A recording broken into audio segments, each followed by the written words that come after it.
Merhabalar tüm dünyadaki dostlara, selamlar, sevgiler. Ben Emine Karaşahin. Hepiniz kanalıma hoş geldiniz. Harika bir çalışmayla, çok güzel bir projeyle karşınızdayım arkadaşlarım bugün.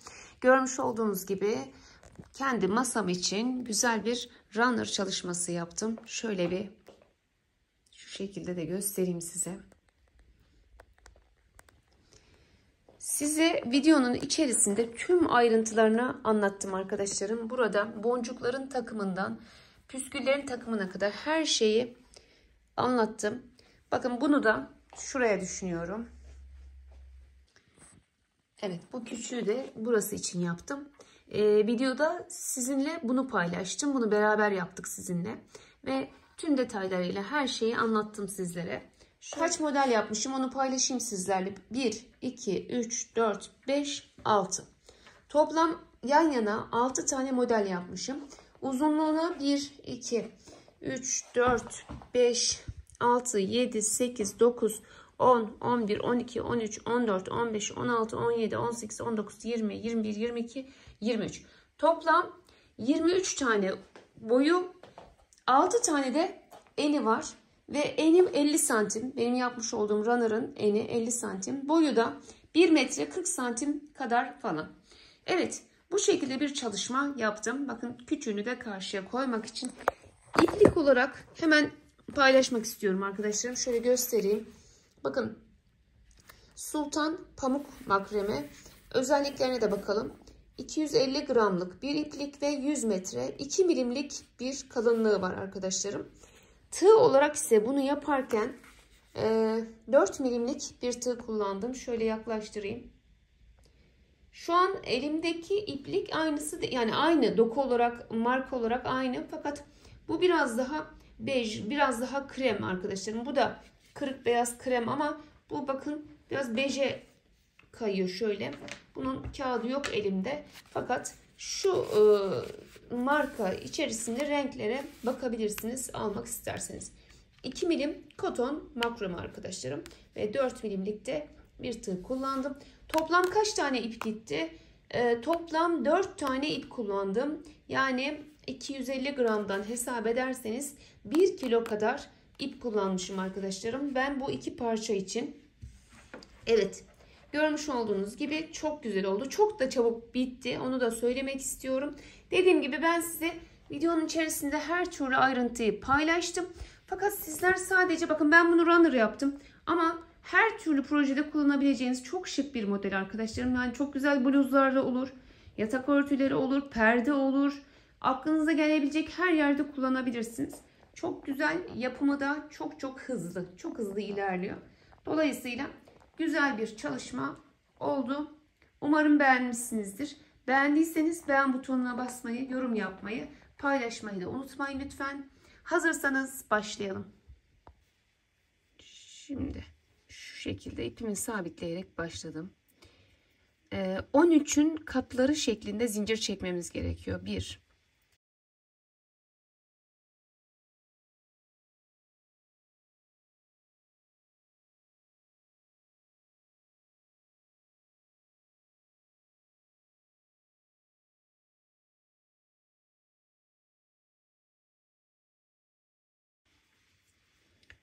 evet, şimdi 3 tane 13 çektim. Bu zincirleri gevşek gevşek çekmeyi unutmayın. Sakın sıkmayın arkadaşlarım. Zincir işi modellerde ilk sıra zincirimiz hep gevşek olsun. Şimdi 13, 13, 13 ne kadar gerekiyorsa çekin. Projeniz ne kadarsa çekin. En son şöyle çekmiş olduğumuz yere tırnağımızı koyuyoruz. Tekrar bakın 1, 13 tane daha çekelim. 2 kenar için. 3, 4, 5, 6, 7, 8, 9, 10, 11, 12, 13. Tığıma 1, 2, 3, 4, 5. 1, 2, 3, 4, 5. Tam 5 defa doladım. Şuraya 13.'ye arkadaşlarım giriyorum ve modelimi yapmaya başlıyorum. Şöyle. 6 defada çıkacağız şimdi, ikişer ikişer. 1, 2, 3, 4, 5 ve 6. Şöyle bir görüntüyle başlamış olacağız. Arkasına bir zincir çekiyorum. 4 defa doluyoruz bu sefer tığımızın üstüne. 1, 2, 3, 4. Az önce 5'ti. Şimdi 4 oldu. Bakın getiriyorum. Şuraya. Şu ikisine giriyorum. Buradan tekrar yukarı doğru çıkmaya başlıyorum. 5 kere de çıkacağız. 1, 2, 3, 4 ve 5. Tekrar bir zincir çekiyorum. 3 defa sarıyorum bu sefer. Bakın. Yine geliyorum. Şurada en altın hemen üstündeki ilmekten girdim. Ve ikişer ikişer 1, 2, 3, 4. 4 kere de çıktım. Şimdi tekrar bir zincir çekiyorum. Bakın 5 sardık, 4 sardık, 3 sardık. Şimdi 2. 1, 2. Yine buraya geliyoruz. 1, 2, 3 kere de çıkıyorum. Tekrar bir zincir. Bu sefer bir defa sarıyorum. Yine şöyle alta geliyorum. Buraya bir ikili trabzan yapıyorum. Şu anda en tepedeyiz. Bakın yaprağımızın sağ tarafını bitirmiş olduk. Şimdi bir zincir çekiyorum. Tığımın üstüne yine bir tane aldım. Bakın hemen buraya. Aynı noktaya giriyorum bu sefer. Bakın. Tam karşısına gelecek şekilde olacak çünkü. Tekrar ikili trabzan yaptım. Bir zincir çekiyorum. Bu sefer 2 kez sarıyoruz. Yine buranın tam karşısı. 1, 2, 3 kere de çıktım. Yine bir zincir. Bu sefer 1, 2, 3 kez sardım. Bakın. Tam karşı aynı yere giriyorum. 1, 2, 3, 4 kere de çıktım. Bir zincir çektim. 1, 2, 3, 4 sardım bu sefer. Bakın 1, 2, 3, 4. Yine buraya geliyorum. Tam karşısına 1, 2, 3, 4 ve 5 kere de çıkıyoruz arkadaşlar. Bakın 5 kere de çıktım. Gördünüz mü? Birinci yaprağımı oluşturmuş oldum. Evet, şimdi bakın birinci yaprağımı bitirmiş oldum. Hiç zincir çekmeden tığımın üstüne 2 defa sarıyorum. Geliyorum burada. 1, 2, 3, 4, 5, 6 atlıyorum. 7.'ye giriyorum.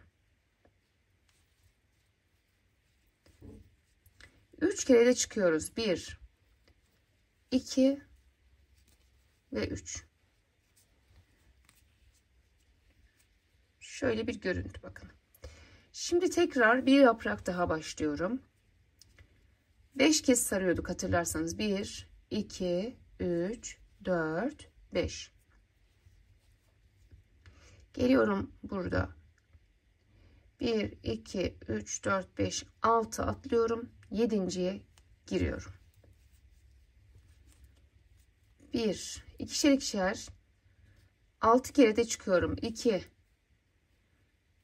3, 4, 5 ve 6. Şimdi bir zincir çekiyoruz. Tekrar 1, 2, 3, 4 kez sarıyorum. 5'ti burada. Burada 4'e düştü. Hemen şu alttaki 2 ilmeğin içinden giriyorum.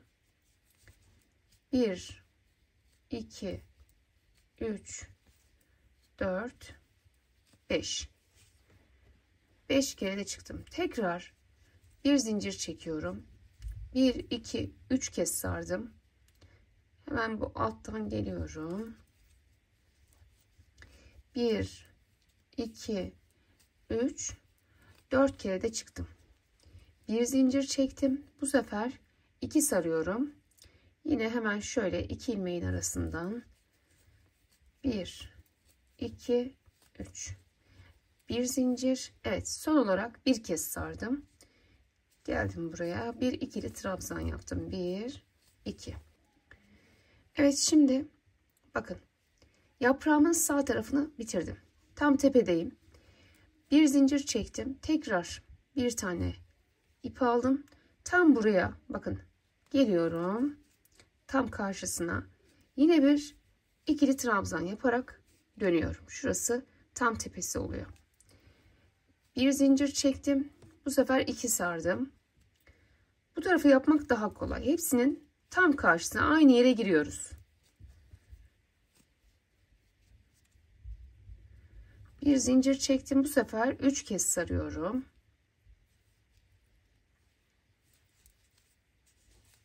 Bir, 2, 3, 4 kere de çıktım. Bir zincir, bu sefer 1, 2, 3, 4. 4 defa sarıyorum. Son buraya geliyorum. 1, 2, 3, 4 ve 5. Hiç zincir çekmeden hemen üstüne 2 tane sardım. Alta geldim. 1, 2, 3, 4, 5, 6 atlıyorum. 7.'ye bir üçlü trabzan yapıyorum. Şöyle uzatarak biraz büyük yapıyorum. Şimdi şurada şu kafanızı karıştırmasın. Şu kısmı yaparken 5 kez sardık. En sondakini yaparken ise 4 sarıyoruz, farkındaysanız. Niye? Çünkü bunda birincisinde bir tanesi şu altta kaldığı için 1, 2, 3, 4, 5 tane sardım. 1, 2, 3, 4, 5, 6, 7.'ye giriyorum. 6 atlıyorum. 7.'ye giriyorum. 1, 2, 3, 4, 5, 6 kere de çıktım. Bir zincir, 4 kez sarıyorum. Bu sefer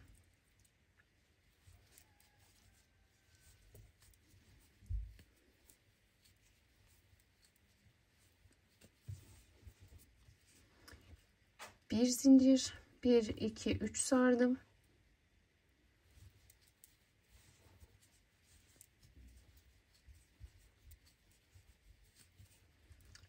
Bir zincir, 2 sarıyorum bu sefer.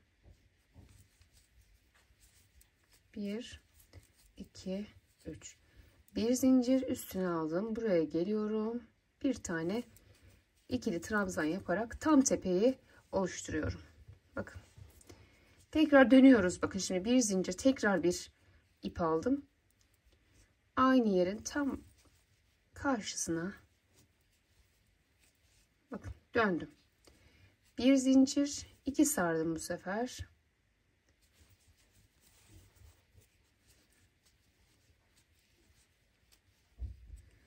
Bir zincir, 3 sardım.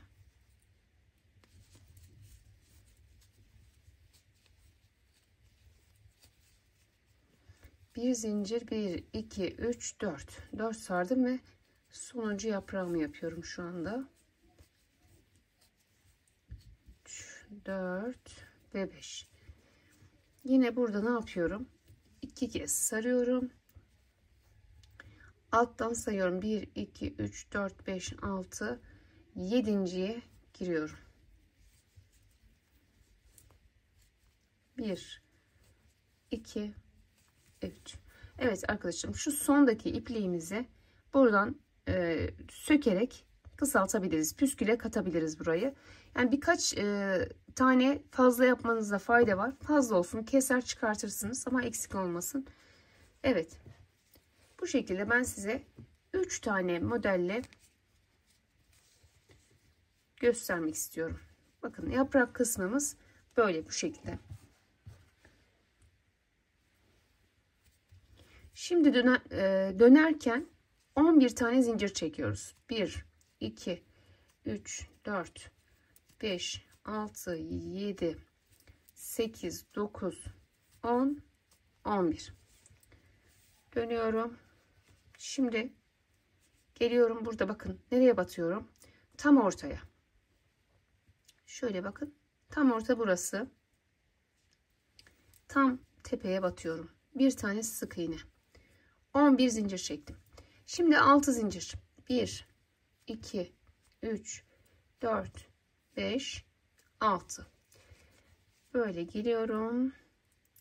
2 tane sardım. Şuraya geliyorum. 1, 2 ve 3.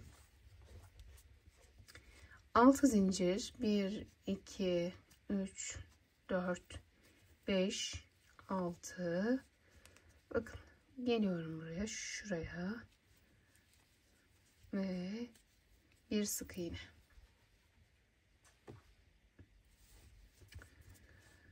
6 zincir çekiyorum. 1, 2, 3, 4, 5, 6. 2 sardım. Tekrar buraya geliyorum.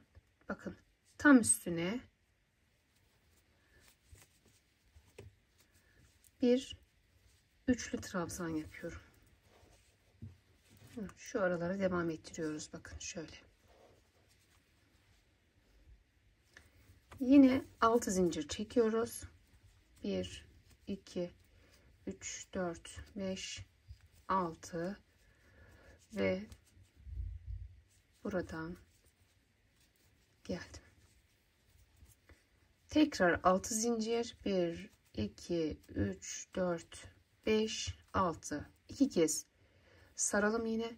Burada bakın. Hemen şöyle şu biten yerin yanındakinden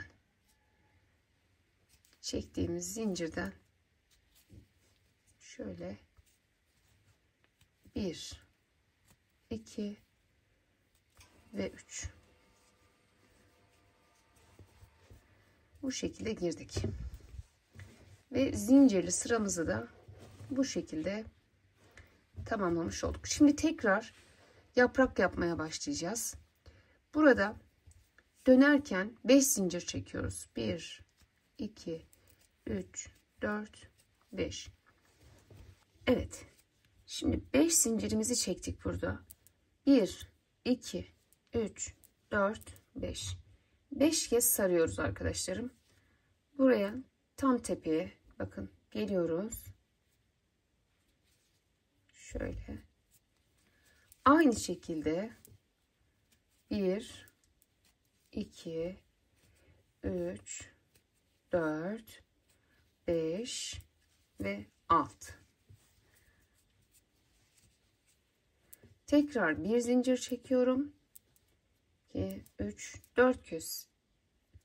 4 kez sardım. 1, 2, 3, 4. Getiriyorum bakın. Buradan giriyorum. 1, 2, 3, 4 ve 5.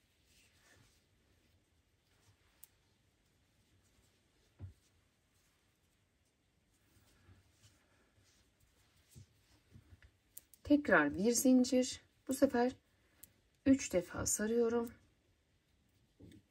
Buraya gelip 1, 2, 3,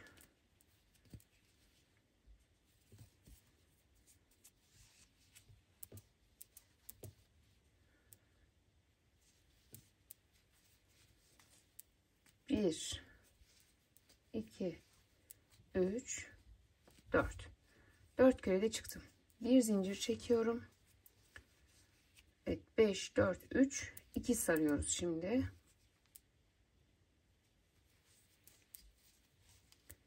Bir, 2, 3. Bir zincir, bir kez sarıyoruz en son olarak. Ve burada tam yarısını yapmış oluyoruz. Tepeye gelmiş oluyoruz. Tekrar bir zincir çekiyorum. Üstüne alın. Bakın. Tekrar aynı yerin karşısına, aynı yere giriyoruz arkadaşlar. Böyle dönmüş oluyoruz. Tam ortası burası. Bir zincir, 2 kez sardım.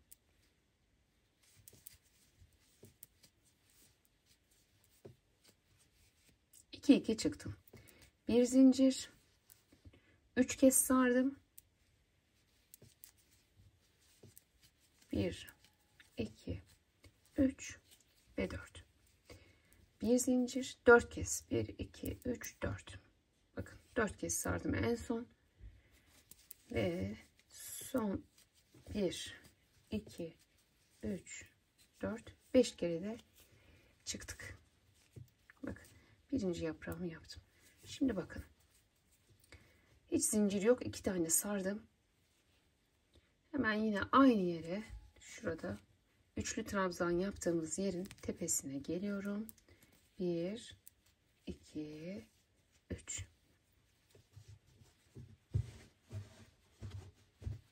Bu şekilde yine üst sıranın birinci yaprağını da tamamlamış oldum.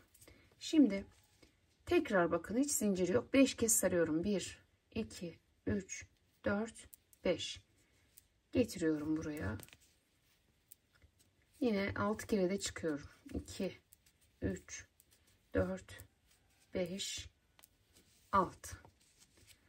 Bir zincir çekiyoruz. 1 2 3 4 kez sarıyorum bu sefer.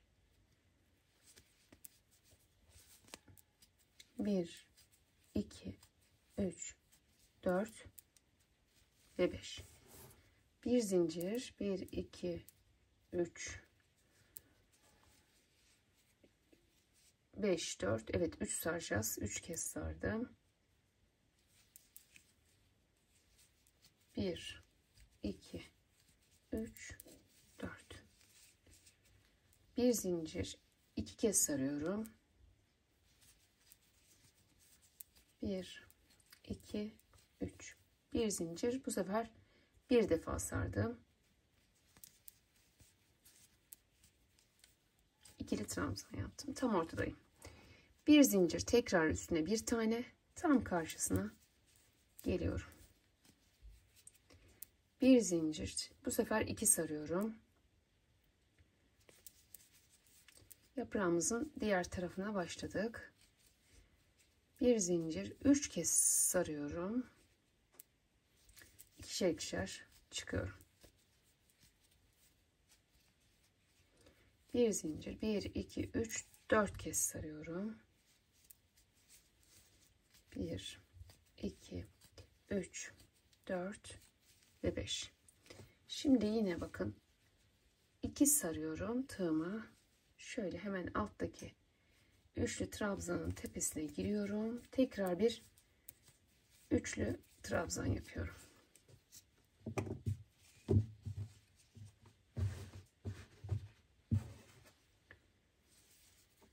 Şimdi tekrar bu sefer 5 kez, 1 2 3 4 5 kez sığma ip aldım.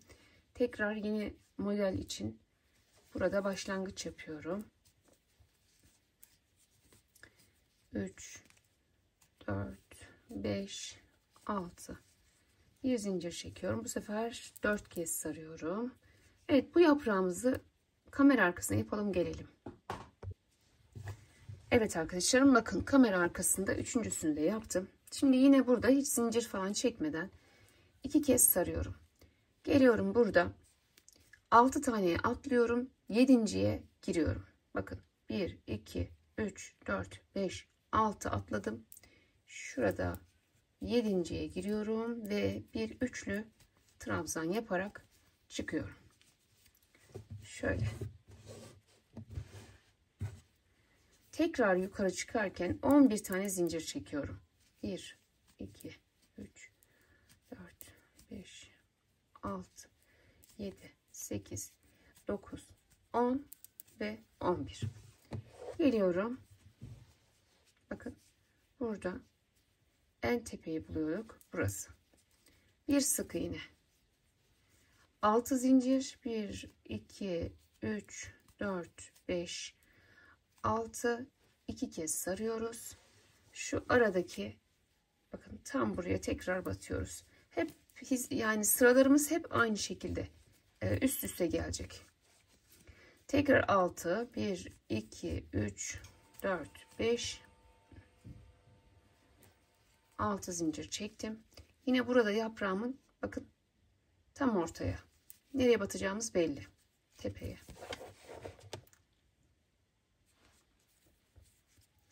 Tekrar 6 zincir. 1, 2, 3, 4, 5, 6. 2 kez sardım. Yine buraya geliyorum araya. Üçlü trabzanın üstüne tekrar bir üçlü trabzan yaptım.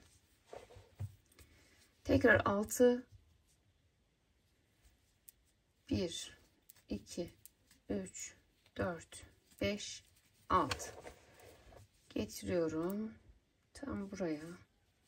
Evet. Şu ikisinin ortasına, tam tepeye sık iğne ile bağlıyorum. Yine 6 zincir. 1, 2, 3, 4, 5, 6. 2 defa sarıyorum. Burada geliyorum. Bakın hemen yaprağın yanındaki zincire giriyorum. 1, 2 ve 3 kere de çıkıyorum. Kenarda bakın bu şekilde oluşuyor. Şimdi tekrar yaprak yapımına başlayacağız. 5 zincir çekiyoruz yaprağı yapacağımız sırada. 1, 2, 3, 4 ve 5. Dönüyorum. Bakın burada zincir kısmına başlayacağımız zaman dönerken 11 zincir çekiyoruz. Yaprağı yapacağımız zaman ise geliyoruz 5 zincir çekiyoruz. Bu hep böyle devam edecek arkadaşlar. Şimdi burada 1, 2, 3, 4, 5. Buraya batıyorum yine bakın tepesine. 1, 2, 3, 4, 5, 6. Bir zincir çekiyorum. Bu sefer 1, 2, 3, 4. Yaprağı yapmaya başlıyoruz. Hemen üstünden giriyorum.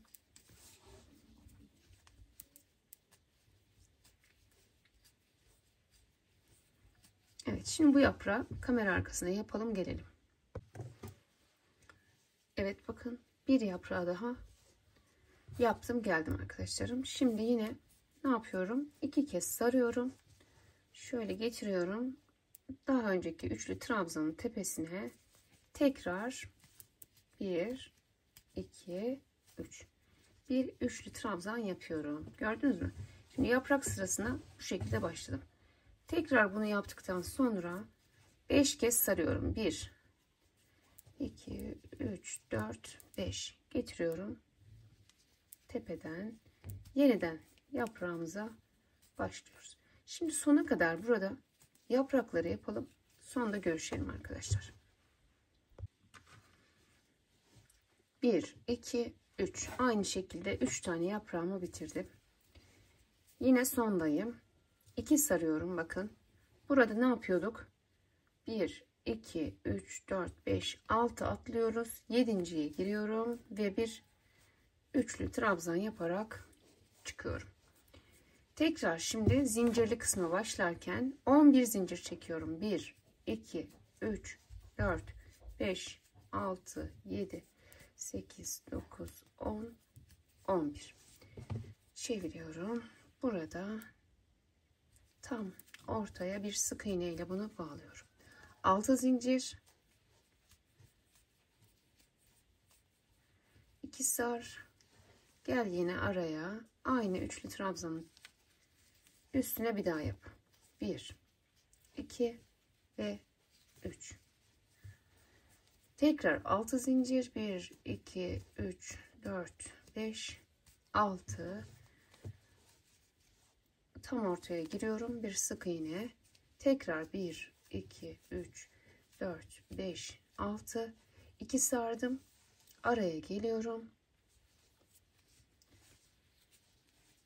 1, 2 ve 3. 1, 2, 3, 4, 5, 6 zincir çekiyorum. Evet. Burada tam ortaya geldim. Sondayım şimdi. Tekrar bakın tekrar 6 zincir çekiyorum. 1, 2, 3, 4, 5, 6. 2 sarıyorum. Geliyorum burada hemen şurası değil. Bakın bittiği yerin hemen yanındaki zincirden giriyorum. 1, 2 ve 3. Şimdi yukarı çıkarken 1, 2, 3, 4, 5 zincir Yaprağı yapmaya başladığımda 5 zincir çekiyorum. Fakat zincirlere başlarken burada 11 zincir çekiyorum. Tekrar 5 kez sarıyoruz. Aynı şekilde yaprağımızı yapmaya devam ediyoruz.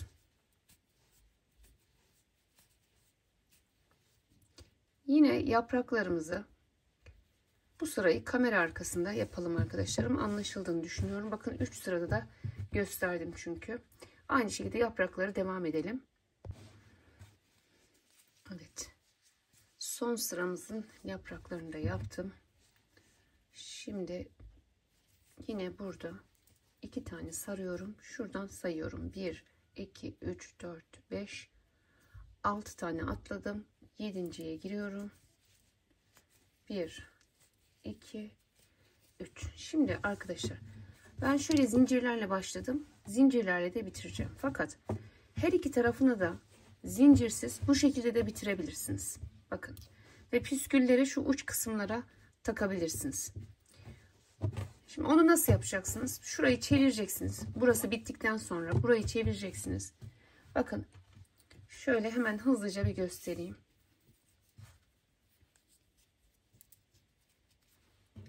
Şuradan şu başlamış olduğumuz noktadan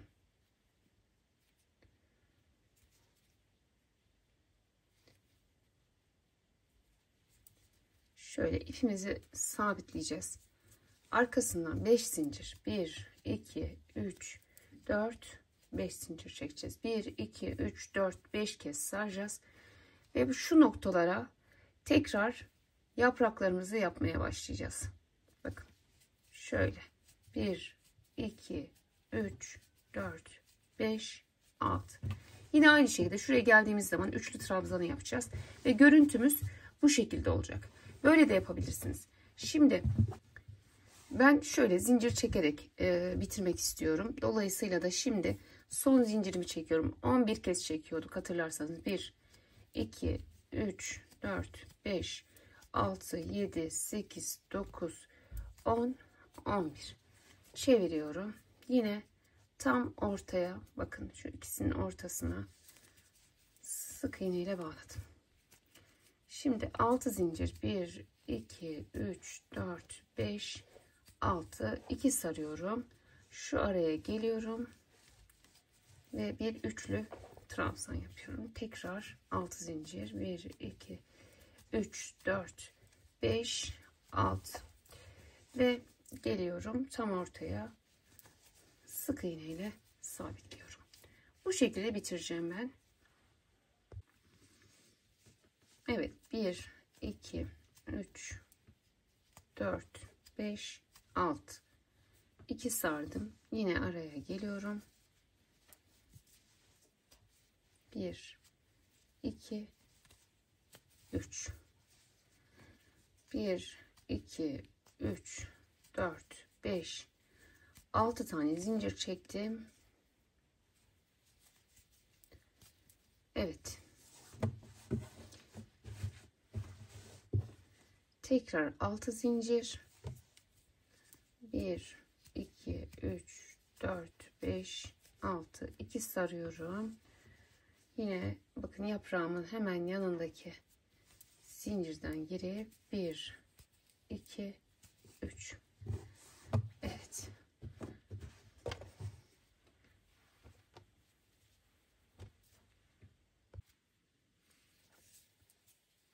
Şimdi üçlü trabzanımı yaptım. Bir tane zincir çekiyorum burada ve şöyle biraz uzun bırakacağım.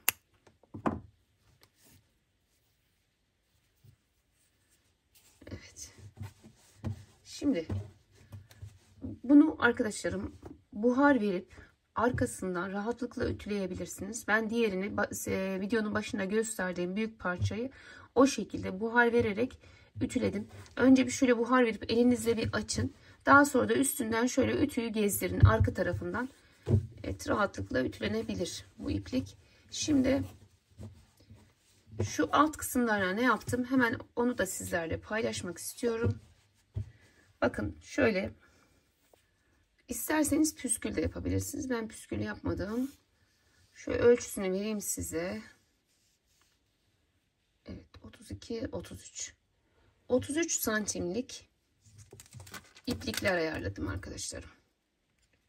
Şöyle bir tanesini kestikten sonra diğerlerini de ayarlayalım.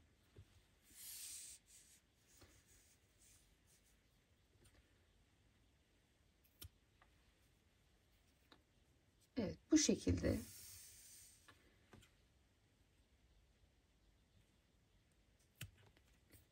üç, 4 oldu.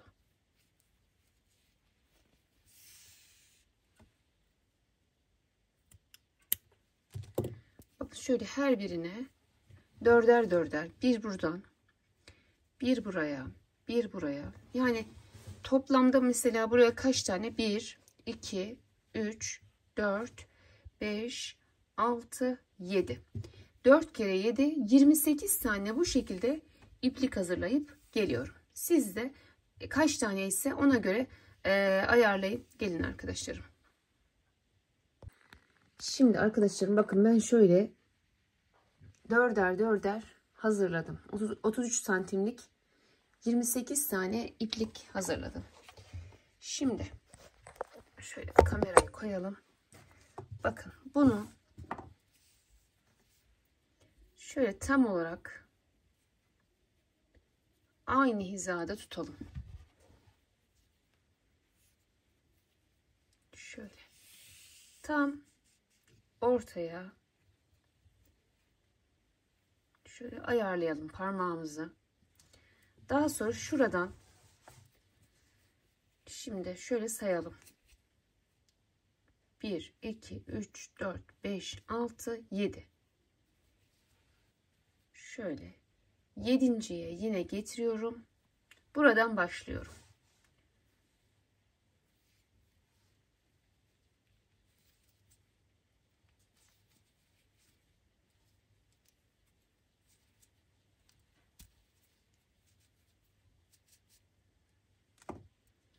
Evet, bu şekilde taktım. Şimdi bakın. Şöyle. Şu da hatırlarsanız bitiş ipiydi. Bunu da içine alıyorum.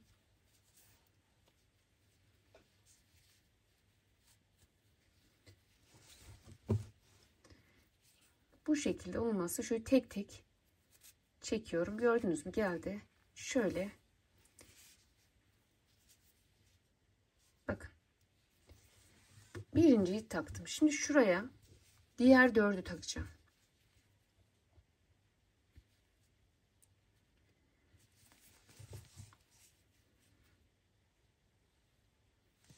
Şöyle getiriyorum.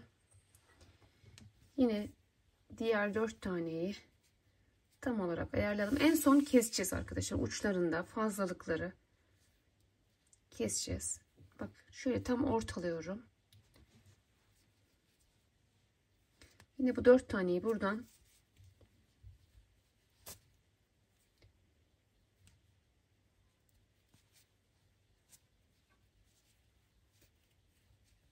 geçirdim.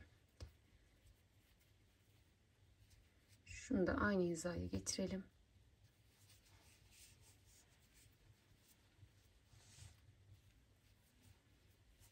Yine buradan bunu geçiriyorum.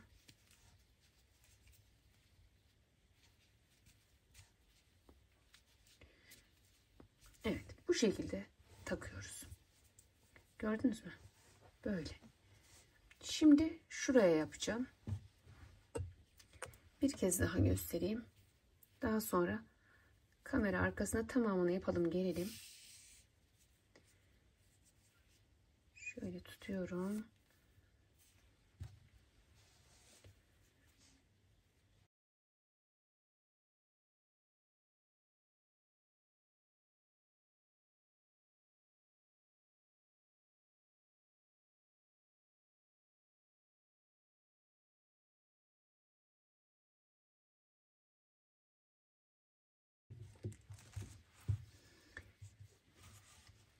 Şimdi sonuncuya geldim. Şurada bakın şu zinciriniz fazlaysa şuradan sökerek bunu küçültebiliriz arkadaşlar. Yani azaltabiliriz. Hani hemen kesmeyin. Burayı da püskülün içine dahil edebiliriz. Hiç sıkıntı değil. Heh. Şöyle. Şimdi bu son kısımda yine bu sefer de çok söktüm. Bir zincirle sabitleyelim şöyle. Heh. Açılmasın. Tamam. Güzel oldu. Şimdi yine son püskülü de buraya takacağız. Şöyle girdim. Yine şöyle getirelim. Tam ortayı bulalım.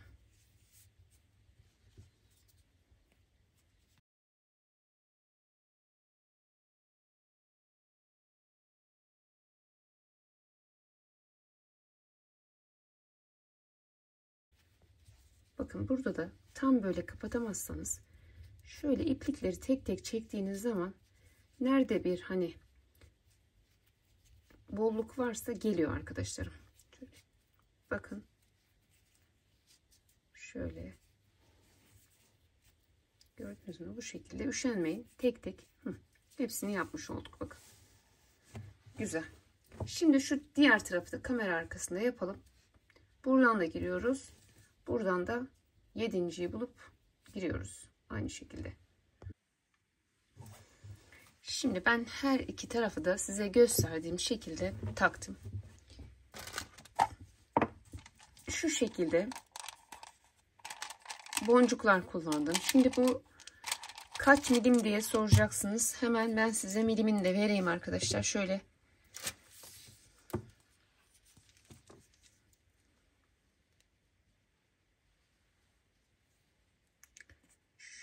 getirsek yani hemen hemen bakın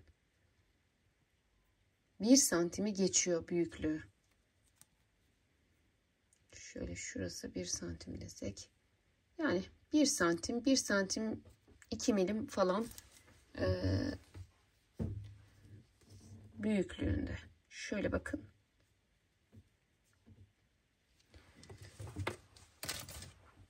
Şimdi ben şöyle yaptım. Yalnız burada bir şey söyleyeceğim size. Şimdi yaptıktan sonra bakın buradan 4 tane aldım.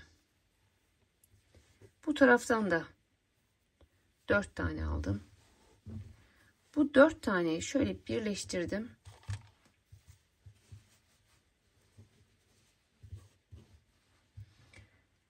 Buraya şimdi bu boncuğu takacağım. Daha ince bir tığ aldım elime bakın. Bu 4 taneyi getiriyorum. Buradan takıyorum. Şimdi şu 4 taneyi ise şu taraftaki 4 taneyi şöyle bir yaklaştırayım arkadaşlar. 2 3 4. Evet. Tek tek şöyle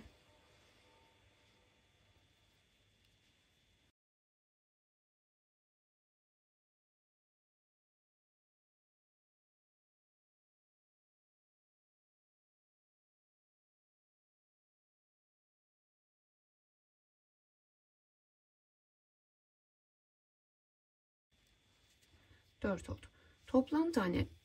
Toplam boncuğun içerisine 8 tane ip girmiş oldu bakın. Buraları sonra şöyle hepsi bittiği zaman nasıl istiyorsanız, ne kadar kalmasını istiyorsanız ayarlarsınız. Şimdi size söyleyeceğim şey şu. Ben şurada da bir parça bıraktım. Hani şöyle keseceğim.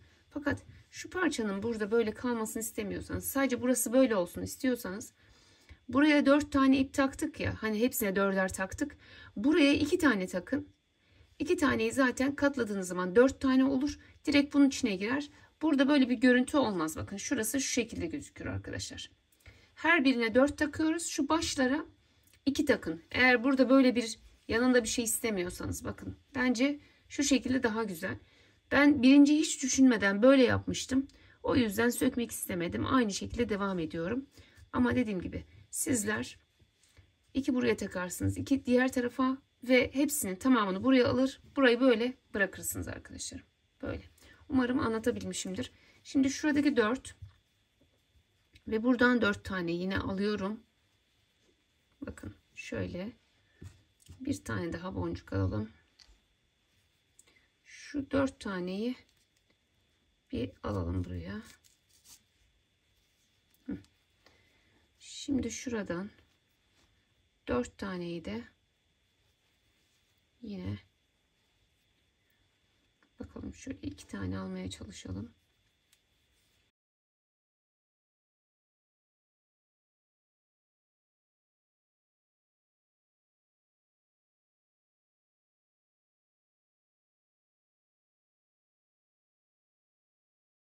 Şuradaki kısımlarını en son aynı hizada ayarladıktan sonra şu alt kısımlarını da düzgün bir şekilde keseceğiz arkadaşlar.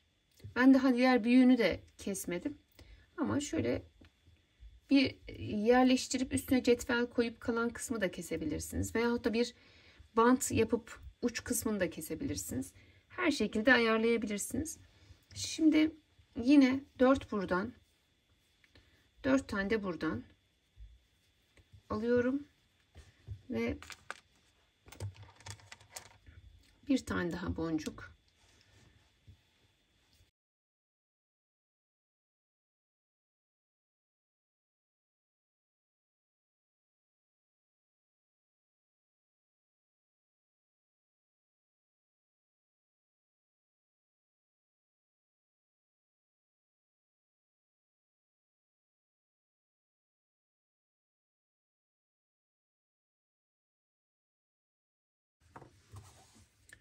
Evet arkadaşlarım, bakın son kısma geldim. Yine buradan da 4 tane alıyorum.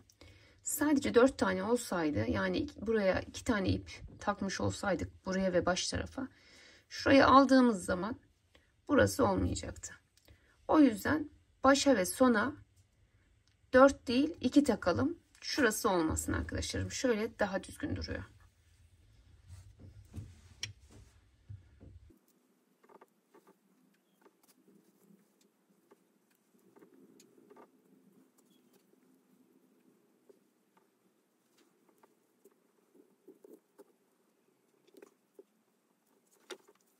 Evet arkadaşlarım, bakın bitirdim ve şöyle de bir buhar verdim. Ütüledim arka tarafından.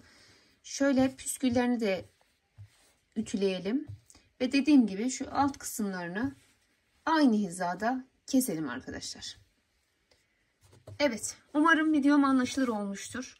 Beni izlediğiniz için çok teşekkür ediyorum. Başka videolarda yeni modellerle görüşmek dileğiyle. Hoşça kalın, sağlıkla kalın, Allah'a emanet olun. Beğenmeyi, yorum yapmayı, paylaşmayı da unutmayın lütfen. Tekrar hoşça kalın. Evet arkadaşlarım, şu kısımlarını mutlaka ben tekrar çıkaracağım. Buraya 4 tane takacağım. Yani 2 tane takacağım ve 4 ipliği de buranın içerisine alacağım. Şimdi bunlar böyle olmadı. Bunları kesinlikle bu şekilde bırakmamak lazım.